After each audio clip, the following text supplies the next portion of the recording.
Pernah seorang ayah dan ibu bertanya kepada Umar bin Khattab radhiyallahu anhu, "Anak saya bandel sekali wahai Amirul Mukminin ya Umar bin Khattab, tolong dong anak saya ini dinasihati." Maka Umar bin Khattab panggil anak itu. Anak itu mengatakan, "Tunggu, kasih tahu saya dulu apa tugas orang tua kepada anaknya." Maka Umar bin Khattab radhiyallahu anhu mengatakan, pertama, berikan ibu yang baik. Kemudian yang kedua, berikan nama yang baik. Dan ketiga, berikan pendidikan agama atau pendidikan Al-Quran. Anak itu mengatakan, orang tuaku nggak pernah melakukannya. Nama saya bukan nama yang baik. Ibu saya bukan orang yang baik. Saya nggak pernah diajarkan pendidikan agama atau Al-Quran. Maka Umar bin Khattab mengatakan, orang tuamu sudah durhaka kepadamu sebelum kamu durhaka kepadanya. Artinya teman-teman semua, nama yang baik itu penting banget.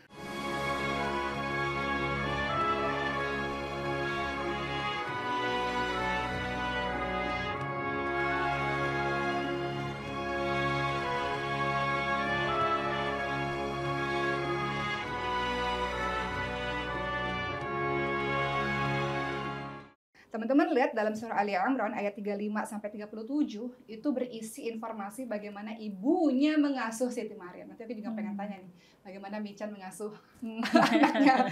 Biasanya udah dipraktekin sama ibu-ibu yang ngefans sama Siti Maryam. Baik, kita lihat teman-teman sekalian, Siti Maryam, kita lihat ya dalam surah Ali Imran ayat ke-35. Jadi Ali Imran, keluarga Imran, ini keluarga yang memang belum dikaruniai anak. Dan saya yakin teman-teman di sini banyak yang nonton juga sudah menikah bertahun-tahun tapi juga Allah belum kunjung dikaruniai anak.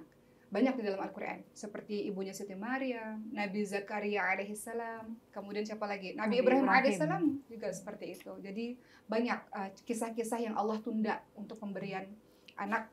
Tapi dengan kesabaran, dengan doa, Masya Allah, Allah berikan insya Allah dengan husnuzan kepada Allah. Nah, yang menarik dari kisahnya Siti Maryam, bagaimana sang ibu berdoa kepada Allah Subhanahu Wa Taala. Teman-teman lihat dalam surah Ali Imran ayat ke-35, ini doa kalau teman-teman mau mengamalkan doa-doa dari kisahnya Siti Maryam.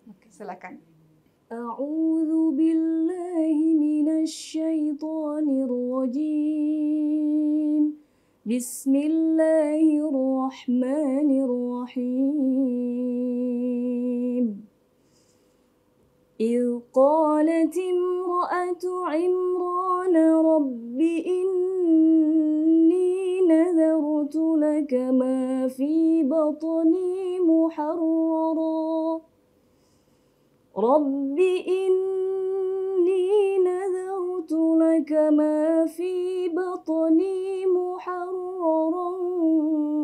فتقبل مني إنك أنت السميع العليم. Sadaqallah. Masya Allah. Ini di sini ya, Michan membacakan sebuah doa yang indah dari seorang ibunya Siti Maryam. Jadi ibu ini sudah menunggu kelahiran anak lama, tidak diberikan oleh Allah. Sampai akhirnya ibu tersebut, ibu Hana ya, namanya adalah Hana, akhirnya mengandung. Dan lihat doa indahnya dari ibunya Siti Maryam yang dibacakan oleh Michan tadi. Rabbi inni nadhartu laka ma fi batni muharraran fataqabbal minni innaka antas sami'ul alim. Apa kata ibunya Siti Maryam? Ya Tuhanku, sesungguhnya aku bernazar kepadamu, janin yang ada dalam kandunganku kelak menjadi hamba yang mengabdi kepadamu. Terimalah nazar dariku ini.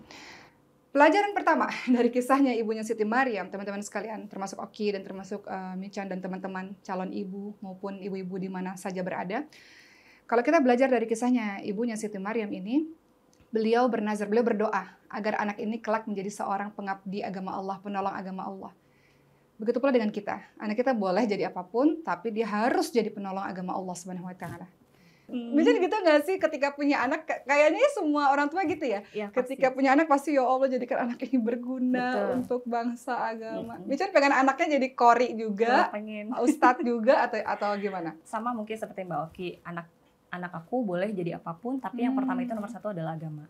Aku selalu minta sama Allah biar anak aku dijadikan anak yang soleh, bisa jadi qurrata ayun buat aku, bisa jadi kunci surga buat aku kelak. Dari dalam kandungan pun aku berusaha untuk selalu memperdengarkan ayat-ayat suci Al-Quran sama dia. Masya Allah. Sampai waktu itu alhamdulillah selama hamil itu 4 kali hatam. Aku selalu berusaha dari masih dalam kandungan itu sudah mengajarkan, memperdengarkan ayat-ayat suci Al-Quran. Begitu dia lahir, ya sama mungkin aku seperti ibu-ibu yang lain mengajarkan kebaikan, menanam kebaikan. Karena kan namanya anak tuh, ingatannya tuh memorinya masih bagus banget. Gitu. Jadi dia akan mengingat itu sampai dia dewasa. Tapi ada keinginan gini nggak? Ya Allah, anak ini akan menjadi penolong agamamu, jadi pengabdi untuk agamamu, berdakwah di jalan. Pengen banget. Kan? Ada rasa keinginan seperti itu. Nah, ini luar biasa nih teman-teman sekalian. Ini oke, cerita lagi sebelum kita lanjut dengan pendidikannya Ibu Hana ya, ibunya Siti Maryam. Ketika Sulaiman, anak saya yang keempat teman-teman sekalian, ketika Allah takdirkan beliau punya kelainan genetik dan dinicu selama 2 minggu, pada saat itu yang keluar dari mulut ini ya Allah, ya Allah, anak ini akan menjadi penolong untuk agamamu ya Allah. Aku jadikan anak ini insya Allah dengan pertolongan darimu untuk penolong agamamu ya Allah. Dan kalimat itu terus sampai hari ini. Karena beberapa anak dari kelainan genetiknya Sulaiman itu agak kesulitan untuk bicara. Sehingga waktu itu selalu berdoa sama Allah, ya Allah, semoga anak ini Engkau fasihkan lisannya ya Allah. Seperti Nabi Musa kan, walaupun Nabi Musa nggak terlalu fasih, tapi beliau mampu berdakwah, beliau menjadi orang yang sangat luar biasa. Jadi dia bilang, ya Allah, anak ini jadi penolong agamamu, ya Allah, jadi pengabdi agamamu, ya Allah, lancarkan, fasihkan lisannya gitu. Begitulah teman-teman sekalian. Ya. Biasa, aku juga ngikutin perjuangan Mbak Uki dalam mengurus Sulaiman. Iya, kisahnya saya nggak ada apa-apanya Mican. Ibu-ibu di luar sana, dahsyat, pasti. Luar biasa. Nah, ini balik lagi pada kisahnya Siti Maryam, teman-teman sekalian. Jadi kalau kita ingin mendapatkan anak yang saleh dan salehah, sebagaimana Siti Maryam yang luar biasa di zamannya ya, seorang wanita yang luar biasa. Sampai hari ini juga kisahnya, dan sampai akhir zaman nanti kisahnya kita baca, kita ikuti. Ternyata sang ibu inilah yang bernazar kepada Allah Subhanahu wa taala, berjanji bahwa anak ini kelak akan menjadi penolong agamamu. Itu yang pertama. Jadi kita niatkan anak kita apapun profesinya dia harus jadi penolong agama Allah Subhanahu wa taala. Kemudian yang kedua, boleh lagi baca Mican, surah Ali Imran ayat ke-36. Oke. A'udzu billahi minasyaitonir rajim. Bismillahirrahmanirrahim. Falamma wada'atha qalat rabbi inni wada'tuha unsa wallahu a'lamu bima wada'at walaysa dzakaru kal unsa wa inni sammaituha Maryam wa inni u'idzuha bika wa dhurriyyataha minasyaitonir rajim. Masya Allah. Nah, Masya Allah ya, ini surahnya indah sekali teman-teman sekalian, karena yang kedua yang diajarkan oleh ibundanya Siti Maryam adalah ada kalimat di sini, wa inni sammaituha Maryam. Sang ibu memberikan nama anaknya dengan nama yang sangat baik, nama yang sangat indah, nama Maryam. Artinya kita sebagai orang tua teman-teman sekalian, kalau mau mendapatkan anak yang juga soleh, anak yang hebat, anak yang luar biasa, ternyata pendidikan nomor 2 adalah memberikan nama baik untuk anak itu. Namanya anak Mican siapa sih? Almer. Artinya? Dari kata al-amir, pemimpin. Masya Allah, kayak Mican kan Jamila kan cantik. Iya, gitu. amin. Jadi nama-nama adalah doa teman-teman sekalian, sehingga kita memberikan nama-nama yang baik untuk anak-anak kita. Saya selalu ceritakan ini karena ini kisah yang sangat bagus. Pernah seorang ayah dan ibu bertanya kepada Umar bin Khattab radhiyallahu anhu, anak saya bandel sekali wahai Amirul Mukminin Umar bin Khattab, tolong dong anak saya ini dinasihati. Maka Umar bin Khattab panggil anak itu. Anak itu mengatakan, tunggu, kasih tahu saya dulu apa tugas orang tua kepada anaknya. Maka Umar bin Khattab radhiyallahu anhu mengatakan, pertama, berikan ibu yang baik. Kemudian yang kedua, berikan nama yang baik. Dan ketiga, berikan pendidikan agama atau pendidikan Al-Quran. Anak itu mengatakan, orang tuaku nggak pernah melakukannya. Nama saya bukan nama yang baik. Ibu saya bukan orang yang baik. Saya nggak pernah diajarkan pendidikan agama atau Al-Quran. Maka Umar bin Khattab mengatakan, orang tuamu sudah durhaka kepadamu sebelum kamu durhaka kepadanya. Artinya teman-teman semua, nama yang baik itu penting banget. Itu yang kedua. Kemudian yang ketiga, masih dalam ayat yang sama, yaitu surah Ali Imran ayat ke-36. Di sini ada kalimat, wa inni u'idzuha bika wa dzurriyyataha minasyaitonir rajim. Di sini ada kalimat, dan aku mohon perlindunganmu untuknya dan anak cucunya dari gangguan syaitan yang terkutuk. Jadi ibunya Siti Maryam ini berdoa kepada Allah agar Siti Maryam terhindar dari godaan syaitan yang terkutuk. Nah, ini teman-teman doa nggak begitu? Yang keempat, pendidikannya dari ibunya Siti Maryam. Surah Ali Imran ayat 37. 37. Masya Allah. Indah suaranya soalnya. Masya Silakan Allah. Mican. فتقبلها ربها بقبول حسن وأنبتها نباتا حسنا وكفلها زكريا كلما دخل عليها زكريا المحراب وجد عندها رزقا قال يا مريم أنى لك هذا قالت هو من عند الله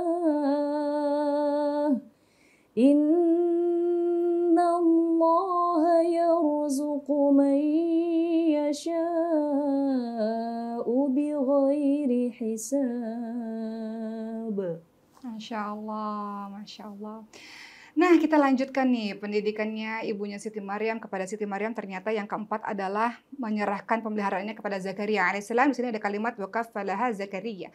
Maknanya kalau kita lihat dalam kehidupan kita sekarang, ternyata kalau kita mau menjadikan anak kita hebat, anak kita luar biasa, benar tadi Mican mengatakan lingkungannya, pergaulannya, sekelilingnya seperti apa. Siti Maryam juga begitu teman-teman sekalian. Siti Maryam ini sejak kecil diberikan ke Baitul Maqdis Palestina, di tempat yang terbaik, di bawah pengasuhan orang terbaik, yaitu Nabi Zakaria alaihissalam. Sehingga tumbuhlah anak itu menjadi anak yang juga luar biasa, karena lingkungan dan orang sekitarnya orang-orang yang baik. Kalau kita tanya sama Mican juga nih, Mican seberapa concern dengan lingkungan dari anak-anak? Apakah mulai dari tetangga, sekolah, atau kupingnya atau matanya terjaga atau seperti apa Mican? Kalau aku pribadi terutama dari keluarga dulu ya. Keluarga kita berusaha sebisa mungkin memberikan contoh yang baik dari keluarga. Kemudian lingkungannya aku jaga juga. Dan kebetulan alhamdulillah karena di rumah ada santri jadi mainnya sama santri terus gitu. Di rumah ada pesantren ya? Iya, di rumah ada pesantren. Jadi lebih seneng dia main sama santri sih gitu. Jadi kalau sholawatan ikut, jamaah kadang ikut, zikir ikut. Masya Allah.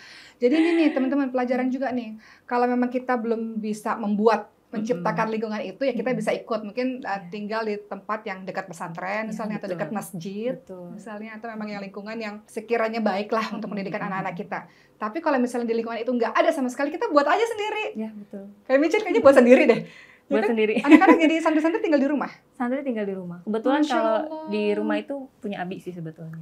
Jadi aku bantu aja. Tapi lingkungannya aku suka gitu. Masya Allah. Jadi anak aku juga suka. Nah itu ya, jadi terkadang ini banyak juga loh sebenarnya teman-teman yang buka pesantren atau lembaga pendidikan itu semata-mata supaya anaknya lingkungannya punya lingkungan yang baik. Jadi kalau kita nggak punya lingkungan sama sekali, kita buat lingkungan itu. Teman-teman sekalian. Atau misalnya di rumah susah nih lingkungan gimana ya, buat aja misalnya Quran time, waktu khusus sama Quran. Harus ada tuh tiap hari. Ya nggak sih, misalnya teman-teman terserah nih mau ba'da maghrib sampai isya kah, atau ba'da subuh kah, atau kapan, tapi yang jelas setiap hari harus ada waktu khusus bersama Quran. Kalau Mican tuh waktu khusus bersama Quran anak-anak tuh setiap waktu ya kayaknya ya. Kalau sama santri sih. Kalau sama santri tuh lebih di waktu abis maghrib sih. Abis maghrib sampai isya. Tuh pelajarannya ya. Jadi kita kembali kepada Siti Maryam. Siti Maryam ini luar biasa karena dari kecil ditempatkan di tempat yang terbaik, dan juga dari kecil diberikan bersama dengan orang yang baik. Selain keluarganya juga baik, keluarga Imran adalah keluarga yang terkenal soleh, terkenal baik, juga di bawah bimbingan Nabi Zakaria alaihissalam. Dan terakhir pendidikan yang diajarkan oleh ibunya Siti Maryam sebetulnya masih dalam surah Ali Imran ayat ke-37. Di sini ada kalimat qala ya Maryam anna laki hadza. Jadi Nabi Zakaria alaihissalam ini tanya, Maryam, ini makanan dapatnya dari mana? Karena Siti Maryam ini ajaib teman-teman sekalian. Lagi di mihrab tiba-tiba ada makanan.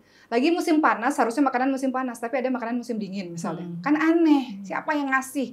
Atau lagi musim dingin tiba-tiba dapat makanan musim panas. Makanya Nabi Zakaria alaihissalam tanya, ya Maryam anna laki hadza. Maryam, ini tuh dari mana makanan yang kamu dapetin? Kemudian Siti Maryam jawab, qalat huwa min indillah. Siti Maryam mengatakan ini dari Allah. Artinya kalau kita kaitkan dalam kehidupan kita yang sekarang, kalau ingin anak kita juga jadi anak yang soleh, hebat, dan bisa mengikuti teladannya Siti Maryam, harus makanan yang masuk harus halal, harus thayyib. Catatan nih, kalau anak-anak kita susah dinasehatin misalnya, coba kita introspeksi diri. Mungkin ada 1-2, mungkin ada yang tidak halal misalnya ya. Sehingga anak itu mungkin susah dinasehati. Jadi kita minta pertolongan sama Allah supaya kita dapatnya yang masuk ke dalam tubuh anak kita semuanya halal, semuanya thayyib insya Allah. Termasuk yang disebut sebagai halal dan thayyib itu adalah makanan yang bukan hanya dari zatnya, tapi dari cara perolehannya. Makanya orang-orang soleh zaman dulu tuh mereka selalu mengatakan kalau suaminya lagi berangkat kerja, wahai suamiku, kami bisa tahan dengan kelaparan, tapi kami tidak bisa tahan dengan panasnya api neraka. Masya Allah. Maksudnya, wahai suami, please cari kerja yang halal, seperti itu. Oke, baik. Oh iya Mbak Oki, aku mau tanya. Ini cerita tentang kisah Siti Maryam ini kan luar biasa menarik sekali ya, wanita yang mulia dan suci. Kan banyak tuh zaman dulu perempuan yang jadi contoh sampai saat ini gitu. Ada Siti Khadijah, ada Siti Aisyah, dan lain sebagainya. Tapi kenapa sih hanya Siti Maryam, hanya satu nama yang dijadikan sama Allah tuh sebagai surah di dalam Al-Quran? Betul, kalau kita lihat Siti Khadijah binti Khuwailid radhiyallahu anha, atau Siti Aisyah radhiyallahu anha, atau Siti Fatimah binti Muhammad radhiyallahu anha, beliau-beliau ataupun sahabiah-sahabiah lain, beliau punya kisah yang hebat, luar biasa, dan jadi contoh teladan untuk kita. Tapi kisahnya Siti Maryam unik dan tidak terjadi di generasi-generasi berikutnya. Kenapa? Siti Maryam memiliki seorang anak, beliau adalah seorang gadis suci, tidak ada suami, tapi memiliki anak yang luar biasa, hebat, dan menjadi seorang nabi. Ini kisah unik dan tidak terjadi di generasi-generasi berikutnya. Itu jawabannya. Salah satunya juga Siti Maryam ini tentu saja karena kisahnya baik dan banyak menginspirasi, sehingga itu menjadi teladan sepanjang masa. Gitu. Jadi kalau ditanya kenapa Siti Maryam namanya satu-satunya di dalam surah ke-19 khususnya, karena ceritanya berbeda, unik. Ya, artinya tidak ada yang sesudahnya atau sebelumnya yang sama dengan Siti Maryam, seperti itu. Jadi Siti Maryam itu luar biasa. Makanya saya mengidolakan Siti Maryam. Makanya nama anak saya yang pertama Maryam. Iya, saking mengidolakan Siti Maryam. Luar biasa. Oh iya, dari surat ini kan kita diajarkan untuk tidak berputus asa ya, atas segala pertolongan Allah. Betul. Tapi sebagai manusia biasa tuh kadang kita sulit untuk menghindari rasa putus asa itu. Terus kira-kira apa nih yang biasa kita lakukan agar kita tuh nggak mudah putus asa seperti Siti Maryam? Ya, sebenarnya dalam Al-Quran tuh banyak tuh cara supaya nggak putus asa. Tapi kalau bahasa mudahnya, tenang aja, Allah tuh ada sama kita. Itu bahasa mudahnya lah. Atau kalau bahasa Al-Qur'annya, la tahzan innallaha ma'ana. Jangan sedih, Allah tuh selalu bareng-bareng kok sama kita.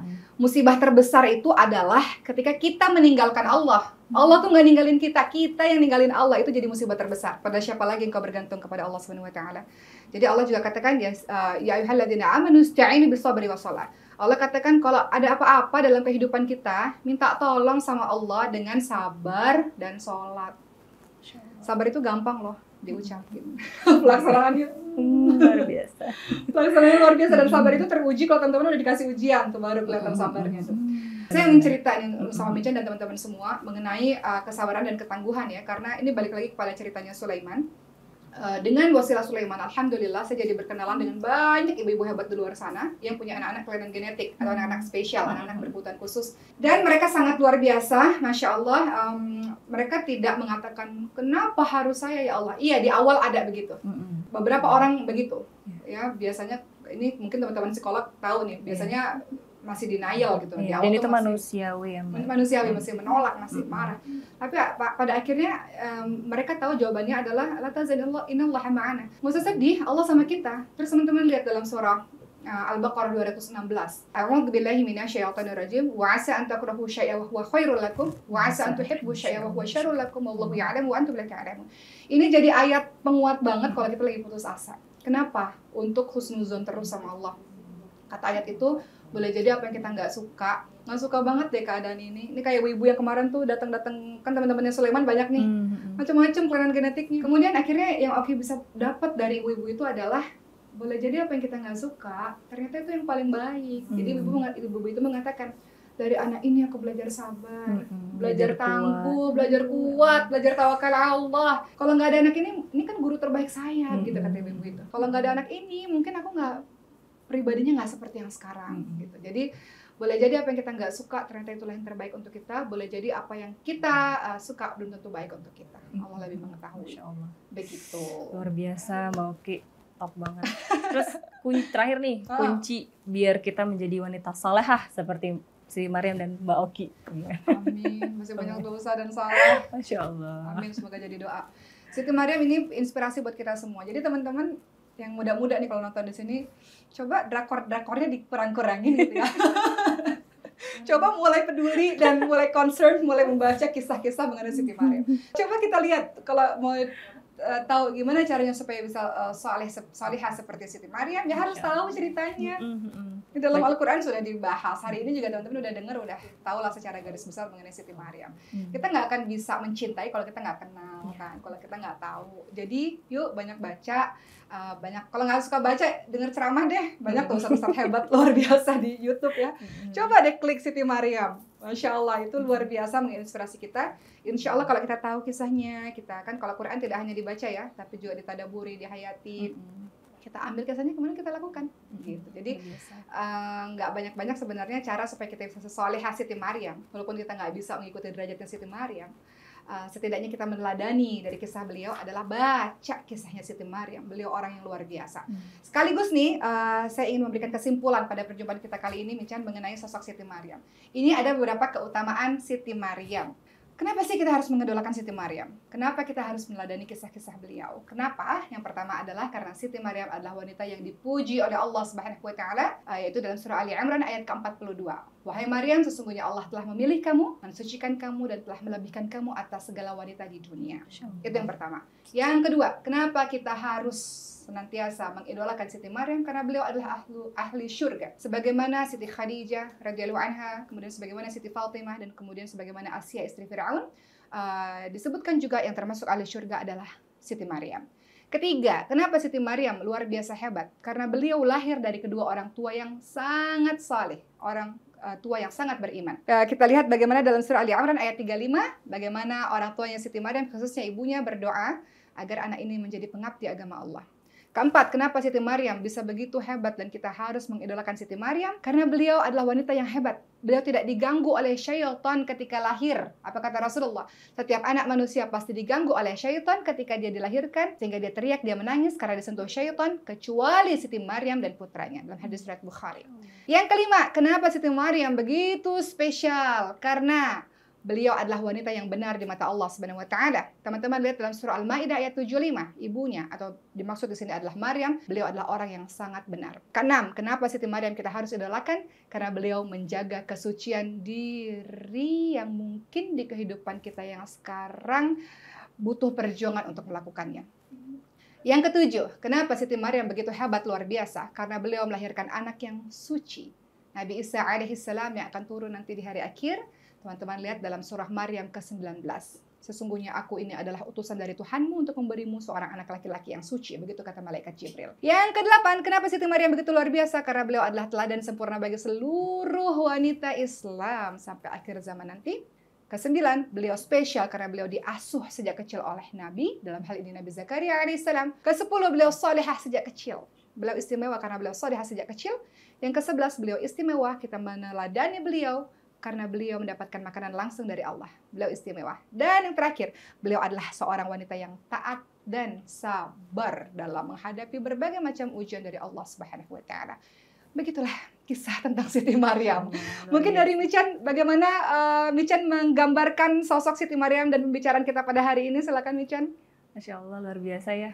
Tadi dari pembahasan yang Mbak Oke jelaskan, aku jadi semakin tahu gitu sosok Siti Maryam dan semakin mengagumi.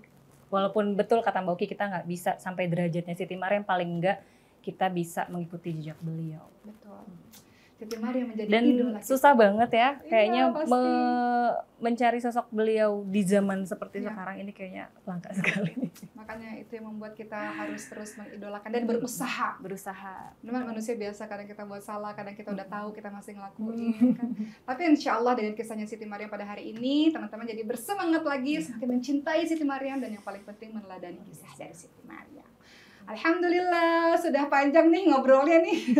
Mican, makasih ya. Sama-sama Mbak Oki. Udah nemenin alhamdulillah. hari ini dengan suara Iya. indahnya, Masya Allah. Masya Allah. Semoga selalu sehat. Amin. Ya Allah, Diluaskan Mbak Oki juga. dakwahnya. Iya, amin. Begitu juga doa yang Banyak. sama buat Mbak. Amin, amin. Makasih ya Mica. Sama-sama Mbak Oki. Teman-teman, alhamdulillah kita sudah sampai di akhir acara. Teman-teman boleh komentar di bawah ini kira-kira mau membahas tentang apa, kira-kira mau mengundang siapa. Nanti kita akan bicara sama orang-orang hebat yang penuh inspiratif seperti Mica ini, insya Allah. Dan jangan lupa sebelum saya akhiri, jangan lupa tentu saja untuk subscribe, komen, like, share. Insya Allah, mudah-mudahan dengan begitu kita bisa terus produksi video-video yang baik untuk teman-teman semua. Akhir kata saya Oki Setiana Dewi, mohon maaf lahir batin atas kesalahan kata, kalimat tidak tepat misalnya dalam penyampaian, mohon dimaafkan. Doakan kami, nih ibu-ibu ini, ibu-ibu muda ini, semoga bisa meneladani kisahnya Siti Maryam dalam kehidupan sehari-hari. Terima kasih, kita bertemu lagi di episode berikutnya. Assalamualaikum warahmatullahi wabarakatuh.